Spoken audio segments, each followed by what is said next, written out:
It's been 5 years since our first visit to the Isle of Man, and with so much to see and do, it's time to head back and enjoy more of this beautiful isle in the Irish Sea.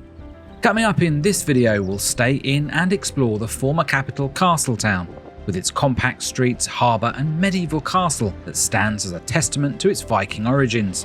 We'll take a scenic ride on the electric railway running for over 130 years, enjoy a relaxing walk to Groudle beach and into the Glen, where we discover a delightful waterfall and a miniature railway, and pop in at the Grove Museum, a fascinating Victorian house and gardens. The weather is going to be challenging at times, but the sun does shine through eventually, so stick with us for a wonderful new adventure in the Isle of Man.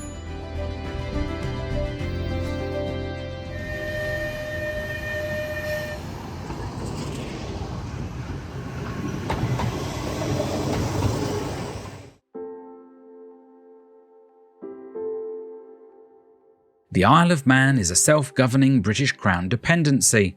This means it is not part of the United Kingdom, but the British Crown is responsible for its defence and international relations.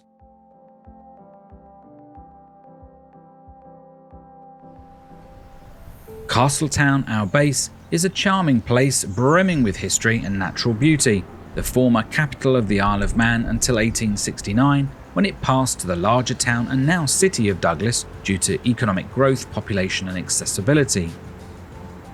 Situated on the southern coast, it offers an interesting blend of sights and attractions. As it was September, the end of the main tourist season, not everything was open, but let's have a wander around.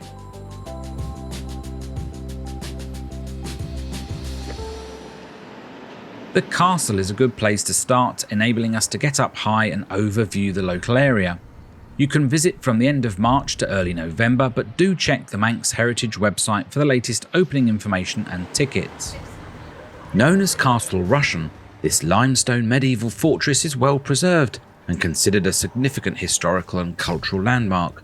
Part of that accolade is due to its continual use since its construction for the last of the Viking kings of Man in the 13th century.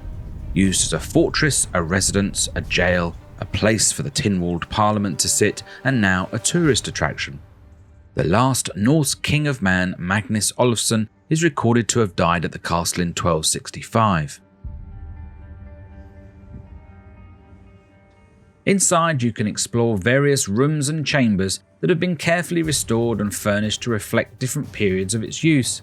There are exhibitions and displays that tell the story of the castle and the Isle of Man.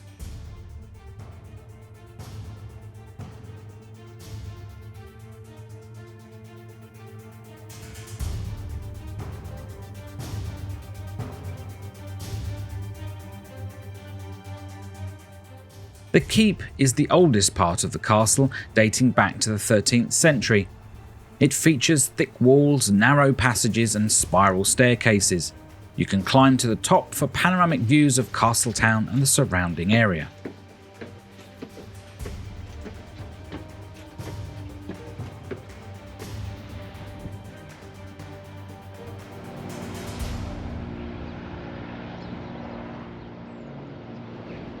The castle played a pivotal role in the English Civil War due to its strategic location in the Irish Sea. It served as a refuge for royalist supporters and soldiers under the control of the Earl of Derby. In 1651, parliamentarian forces besieged the castle, leading to its surrender and the end of royalist control on the island. This marked a significant shift in power dynamics in the region.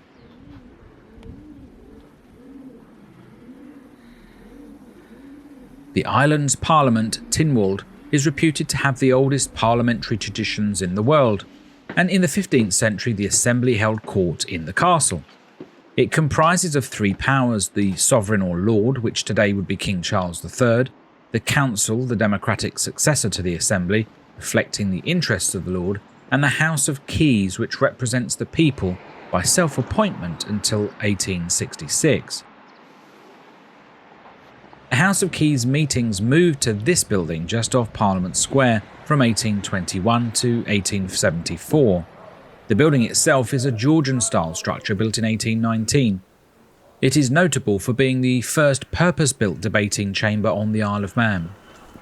It witnessed many important debates and decisions that shaped the island's history, transitioning from a self-elected House of Keys to the democratically elected body in 1866. Meetings moved to Douglas when the town ceased to be the capital. Today the building is a museum, and when open, visitors can explore the restored debating chamber and gain insights into the island's unique parliamentary system.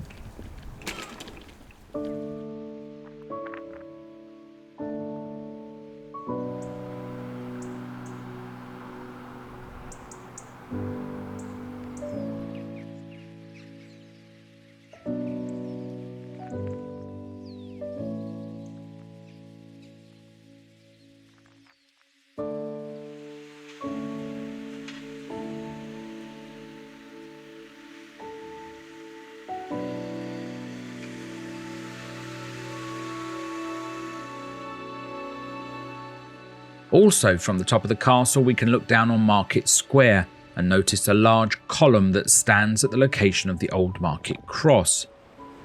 This column is dedicated to Cornelius Smelt, the first royally appointed Lieutenant Governor of the Isle of Man. Constructed in the Grecian Doric style, the monument was designed by William Welsh and completed in 1837.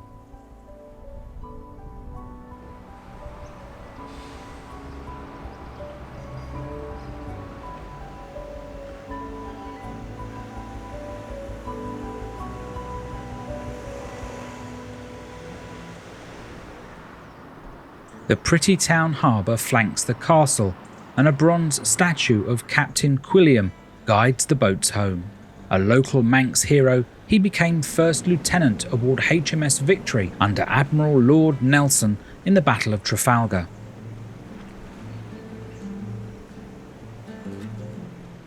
The Norse settlers were skilled fishermen, and they established a strong fishing tradition in Castletown, focusing on herring, cod and other local species. The industry played a crucial role in the island's economy and provided a major source of food for the community.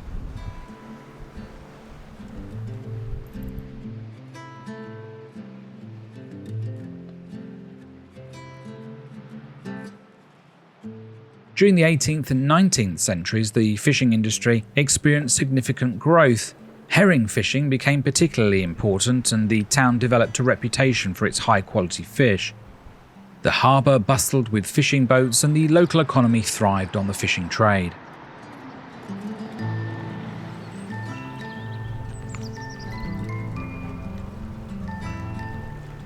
Whilst the industry may not be as prominent as it once was, it still plays a role in the town's identity, and some fishermen continue to operate from the harbour. Fishing heritage is celebrated through various initiatives and events. The town's nautical museum showcases exhibits relating to fishing and maritime history, and local restaurants often feature fresh, locally caught seafood on their menus.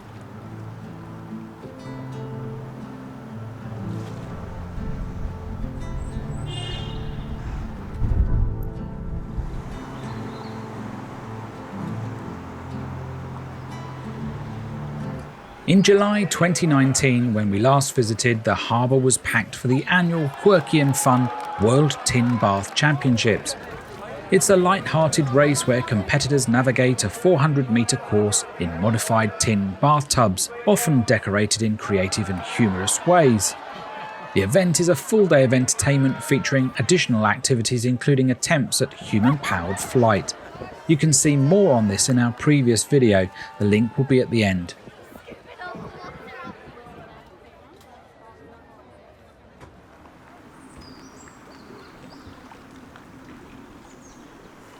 The town is much quieter today and the streets surprisingly empty for a Saturday morning, possibly due to the impending wind and rain forecast.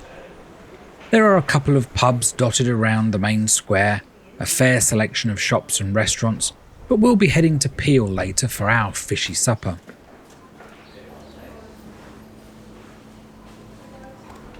Let's jump in the car now and explore new areas of the island we didn't have a chance to on the previous trip.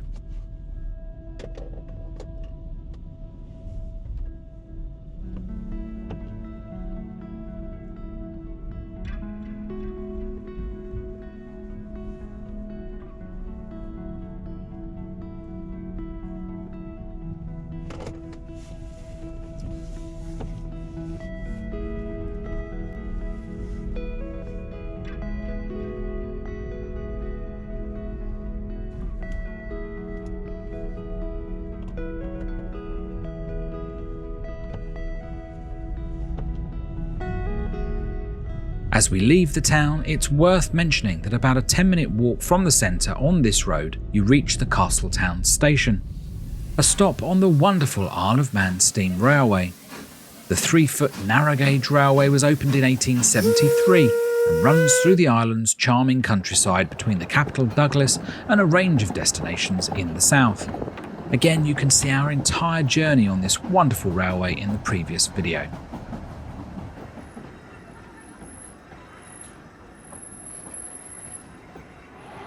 Our first stop is somewhat creepy. In the churchyard at Malew, we read a strange tale about a vampire's grave, so we had to come and check it out.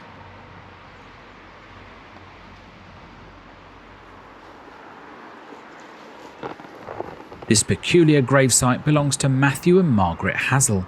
Tales of strange noises emanating from Hazel's coffin during his wake sparked fears of his potential reanimation. To quell these anxieties, chains were placed around the grave and stakes were driven through the coffin to ensure his eternal rest. Whether these measures were taken out of genuine fear or as a symbolic gesture to appease superstitious beliefs, it still draws curious visitors like us.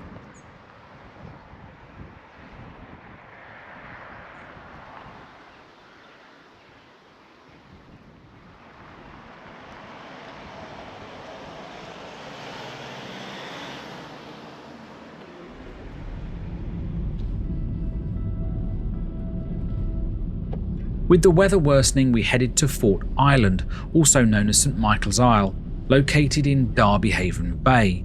It is connected to the mainland by a narrow causeway and offers views of the surrounding coastline and contains the ruins of a fort and chapel.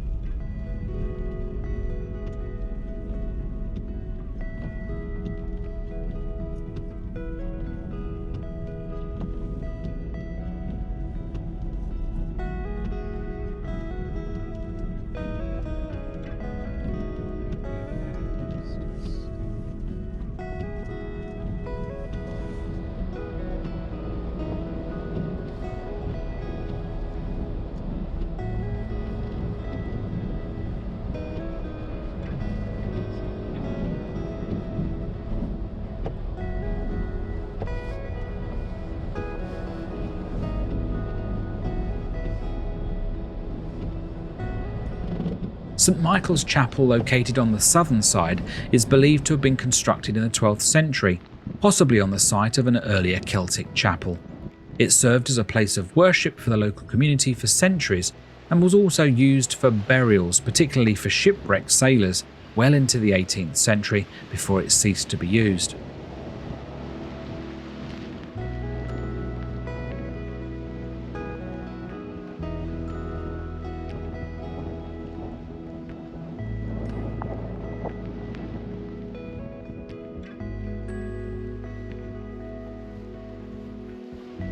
On the eastern end is Derby Fort, originally built in 1540 on the orders of Henry VIII to protect the then busy port of Derby Haven.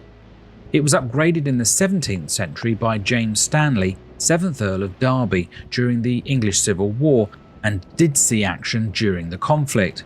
Apparently it later served as a lighthouse until the early 20th century.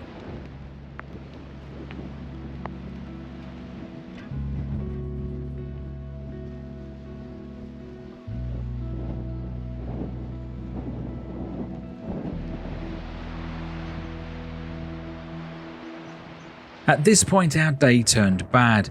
The hire car failed to start and we were stranded for a few hours waiting for the replacement.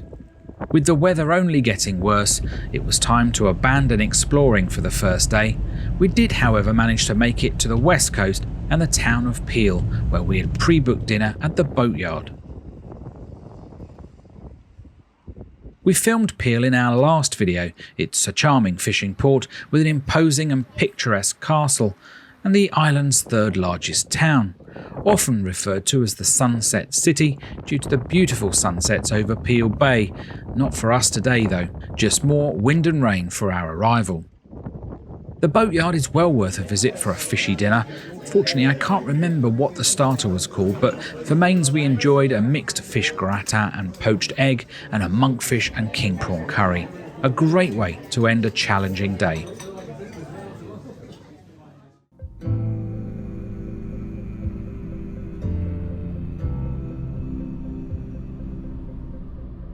The next morning gave us a renewed spring in our step, as it started much better with some blue sky and sunshine. Leaving Castletown behind, we headed across the island to Ramsey and the Grove Museum just on the outskirts of the town.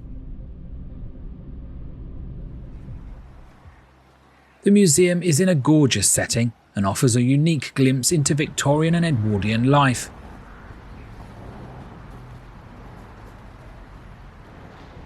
It was the cherished country home of the Gibb family, and their possessions reveal their stories through the decades. You can again get tickets and opening information on the Manx Heritage website, and if you're staying on the Isle for several days, you could buy a Go Heritage Pass that will give you access to all the heritage sites and transport attractions, with the steam railway and trams included. This might be more cost effective for you. Also, members of the National Trust and English Heritage can get in free at many of the historic attractions, so do check before buying. On the estate's farmland, as we approach the house, notice the rare and endangered Manx Lochtan sheep, native to the Isle of Man. The sheep have dark brown wool and usually 4 or occasionally 6 horns. You'll only see them in a few places on the island, and we first came across them when we visited the charming village of Craignish in the last video. They are hardy animals well adapted to the harsh conditions of the island's moorland and hills. Their dark brown wool, known as Lochtan, is very soft and warm.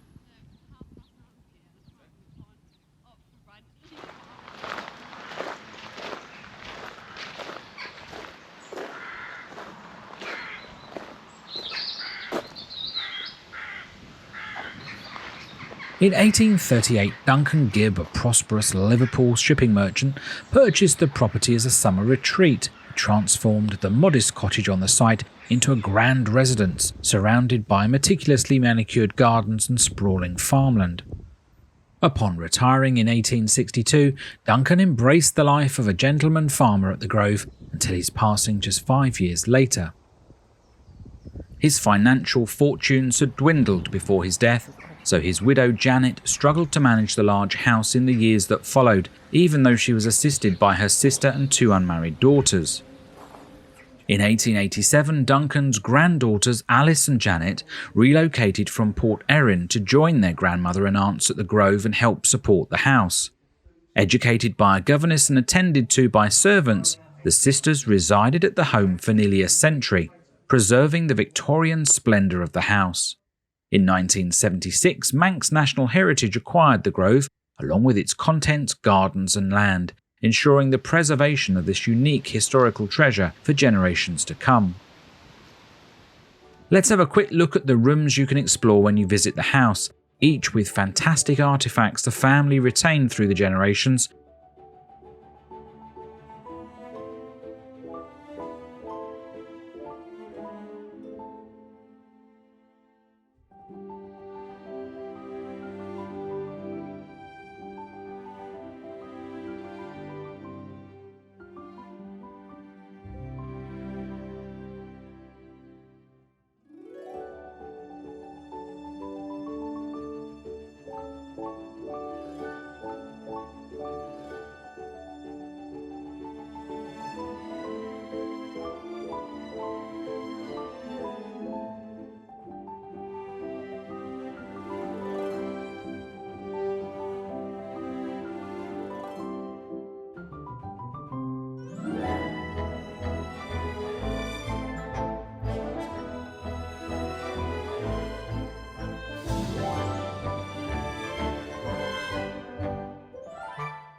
At the back of the house is part of the original cottage, and passing through the servants' quarters is a display of machinery and items used in the gardens. A clever see-through beehive has also been constructed, and you can buy grove honey during your visit.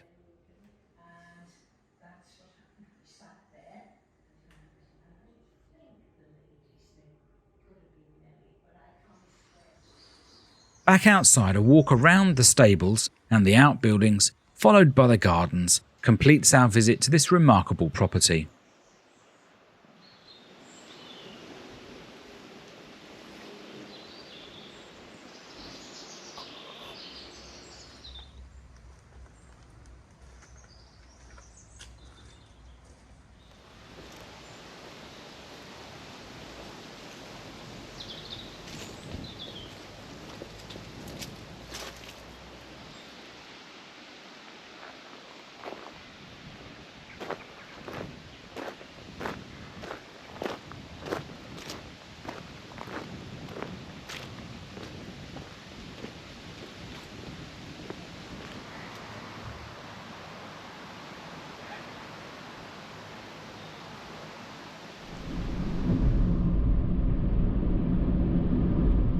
A mad dash now ensued as we made our way back to the capital Douglas to catch the electric tram to Laxey. I only had a few minutes to grab a ticket and jump on the tram before it was due to leave. Will was driving the car to Laxey as we had pre-booked a Sunday roast there.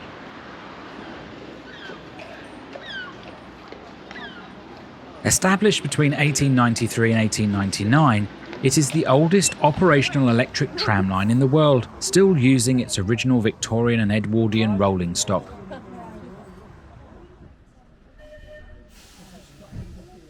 The railway stretches 17 miles, connecting the island's capital Douglas to Laxey in the east and Ramsey in the north. The journey offers breathtaking views of the Manx countryside, glens, picturesque villages and the coastline. You may have seen us ride on it in the last video, but that was from Laxey to Ramsey, and I wanted to complete the entire line by taking this 30-minute ride. You can find out the timetable and ticket prices here.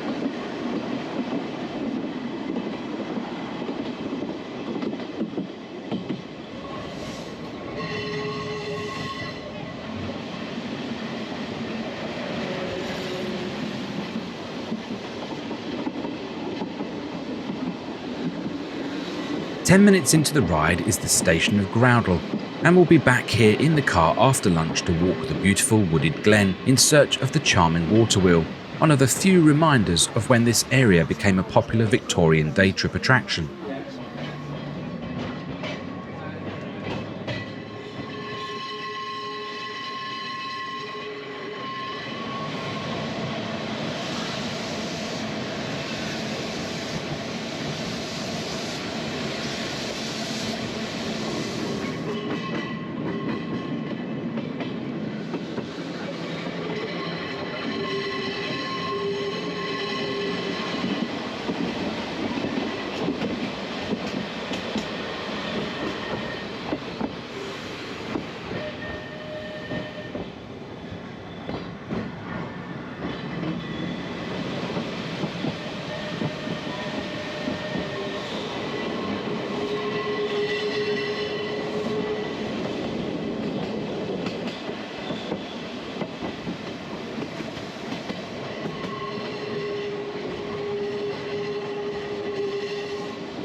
After 30 minutes, the tram pulls into Laxey, the halfway point on the line where we'll be getting off, but you can continue on another 30 minutes to Ramsey.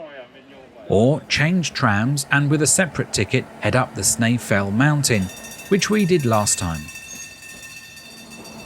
The views on the way up are incredible, and the peak is the highest point in the isle, offering stunning views.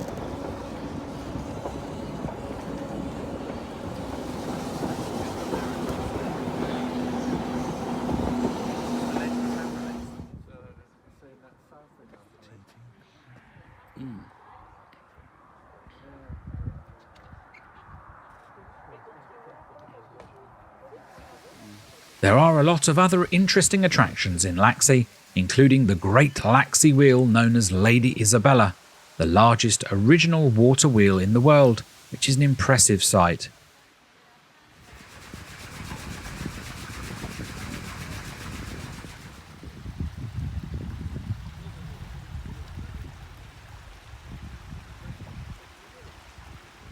Or the attractive Pebble Beach that draws visitors to the coastline on a sunny day.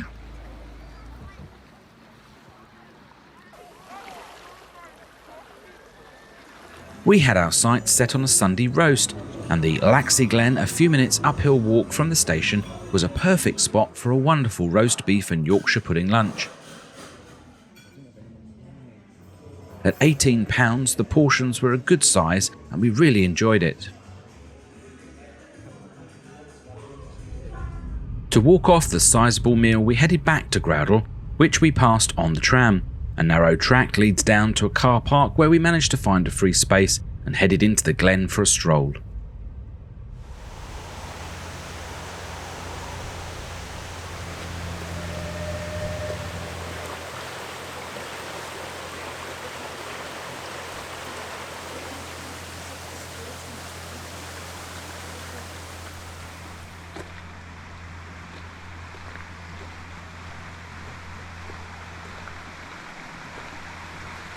There are 18 picturesque national glens on Man, each offering unique landscapes, waterfalls and lush vegetation. These glens are maintained by the Manx government and are open to the public all year round. Whilst most are completely natural, Groudle received some development during the Victorian era when the trams first started stopping nearby.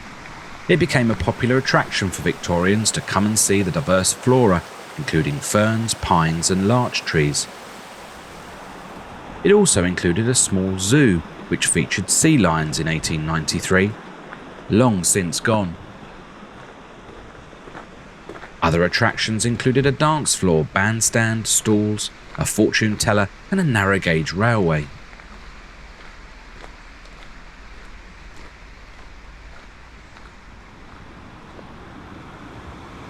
The fortunes of the Glen changed after World War II, the attractions closed down, and it returned to a more tranquil setting with its snaking footpaths and wooden bridges.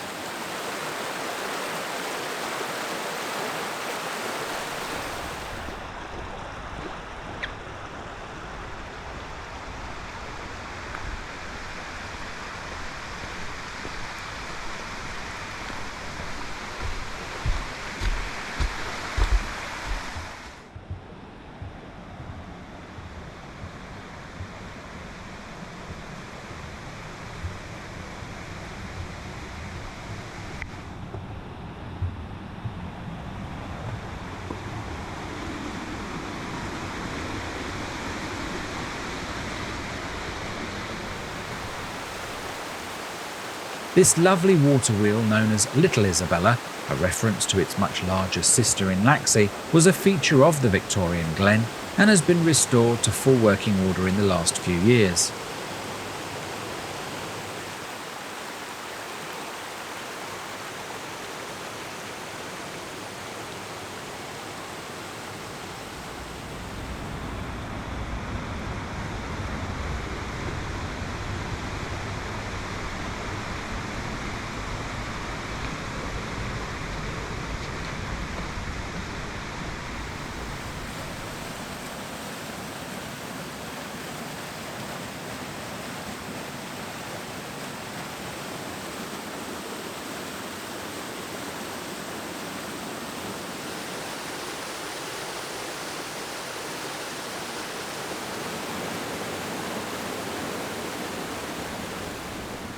Continuing our walk, which incidentally was about 20 minutes each way, the river narrows in this mini canyon. It's a charming, shaded and tranquil place to walk.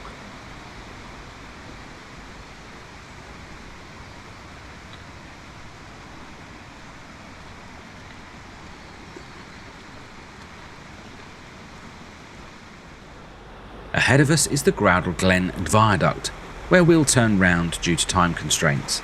It's about the halfway mark within the Glen. You could continue to explore right up to Whitebridge Road. A dramatic tall structure which spans the narrow steep-sided Glen, the viaduct was built by the railway company in 1894, primarily to carry the electric railway, but with provision for road traffic as well.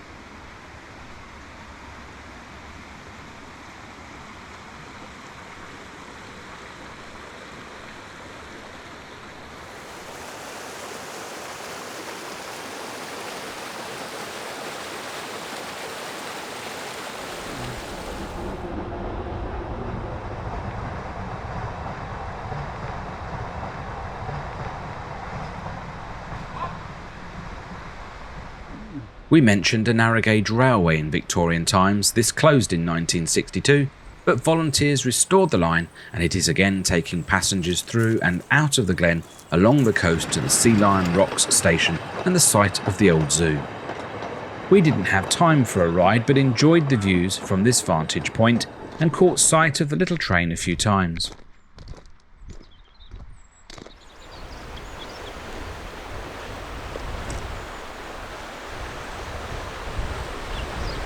Back near the car park is Groudle Beach, a secluded pebble beach nestled within the horseshoe-shaped bay, which marks the point where the stream flowing through the picturesque Glen meets the sea.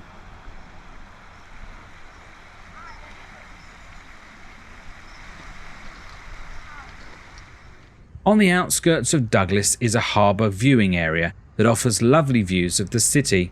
This is also home to the Steam Packet Company, which sails from the Isle of Man to England or Ireland. I believe it's the oldest continually operated passenger shipping company in the world, having begun operations in 1830. So if flying is not for you, then maybe book the ferry. Also here is a memorial to Lord Nelson and the men of the Isle of Man that fought in the Battle of Trafalgar, and a Victorian marvel, the great Union camera Obscura, that has captivated visitors for over a century with its unique 360-degree view of the surrounding landscape. Built in 1892, features 11 lenses, a distinction unmatched by any other camera Obscura in the world. A series of mirrors and lenses strategically positioned around the roofline capture the surrounding scenery and project 11 vibrant moving images onto a circular table below. Visitors can marvel at the panoramic views of Douglas Harbour, the lighthouse and the vast horizon.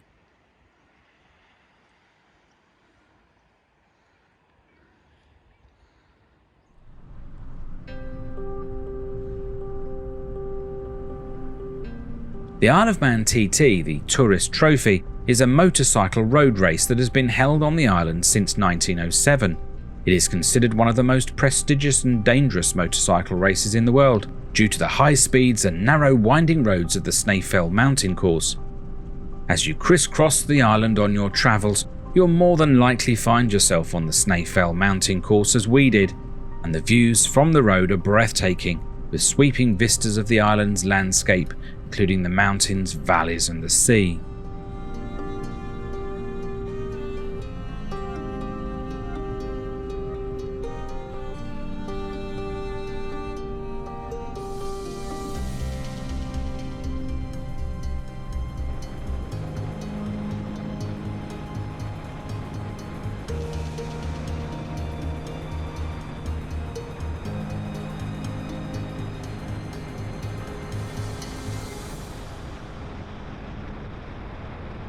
With the light fading but our flight home to England still a few hours away, we took a last-minute decision to head south to the furthest point on the isle at Calf Sound. The The sunny afternoon promised a good sunset, so it would be a race against time to make it before it disappeared below the horizon.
There are some wonderful drives around the island, and this one certainly was quite special.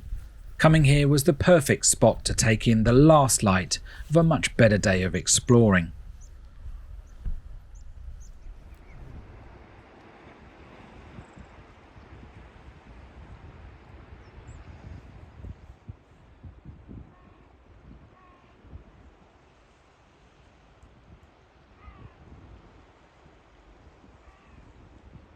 The Calf Sound splits the Isle of Man from the small island called the Calf of Man. It's a haven for wildlife and accessible by boat from either Port Erin or Port St Mary in the summer, with trips typically taking around 15 to 20 minutes. Visitors can then walk the network of trails. Our weekend adventure has really been varied, with glimpses into the rich history and vibrant culture, stunning drives, relaxing walks in nature, and charming rides on vintage trams. This second trip has been full of new things, and we've loved visiting again. Do check out our original visit from 5 years ago, as we covered many other interesting places, as we've mentioned during this video. As the sun dips below the horizon, casting a golden glow over the Calf of Man, we say goodbye to this enchanting island and hope you've enjoyed watching. Do subscribe and join us again for more adventures with the Memory Seekers.